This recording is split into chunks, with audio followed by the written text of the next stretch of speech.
Magandang araw sa inyong lahat. Ako si Bob Lopez. Halina, samahan niyo ako sa landas ng pag-asa.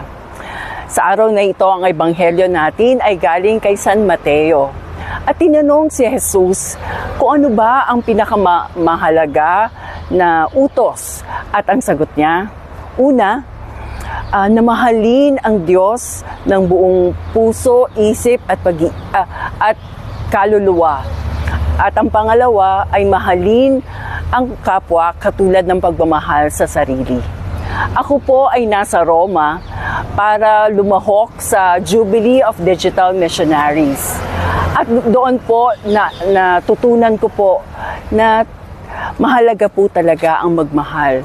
Kahit po sa social media, kailangan po tayong magpakita ng pagmamahal sa ating mga sarili at sa ating kapwa.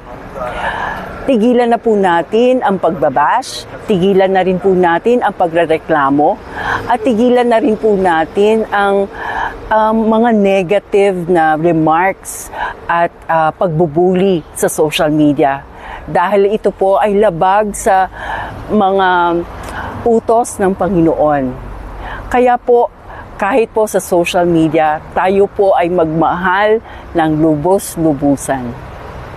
Kung kayo po ay natulungan ng pagninilay na ito, maaari lamang pong i-like o i-share. God bless you po.